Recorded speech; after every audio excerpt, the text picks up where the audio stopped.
જય માતાજી ખેડૂત મિત્રો, ખેડૂત આઈડી ચેનલમાં તમારા બધાનું હાર્દિક સ્વાગત છે। તો મિત્રો, સરકાર દ્વારા છે તો કે વોટર સોલ્યુબલ ખાતર ખરીદવા માટે છે તો કે સબસિડી આપવામાં આવે છે। તો તેના વિશે છે તો કે આપણે વિડીયોમાં સંપૂર્ણ માહિતી જોવાના છીએ।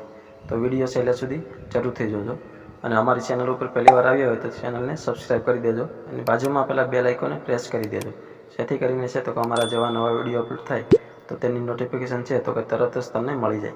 તો ચાલો હવે આપણે આગળ વિડીયોની શરૂઆત કરીએ। તો મિત્રો, સરકાર દ્વારા છે તો કે જે વોટર સોલ્યુબલ ખાતર આવે છે તેમાં છે તો કે સરકાર દ્વારા છે તો કે સબસિડી આપવામાં આવે છે।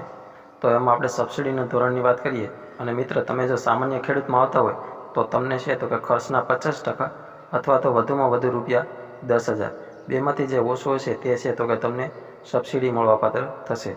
અને આ છે તો કે 1 હેક્ટરની મર્યાદામાં છે તો કે સબસિડી મળવાપાત્ર રહેશે। અને ત્યાર પછી જો તમે અનુસૂચિત જનજાતિ અથવા તો અનુસૂચિત જાતિના ખેડૂતો હોય તો તમને છે તો કે કુલ ખર્ચના 75% અથવા તો રૂપિયા 15,000 બેમાંથી જે ઓછું હશે તે છે તો કે તમને મળવાપાત્ર થશે। અને આ છે તે પણ 1 હેક્ટરની મર્યાદામાં છે તો કે સહાય મળવાપાત્ર થશે।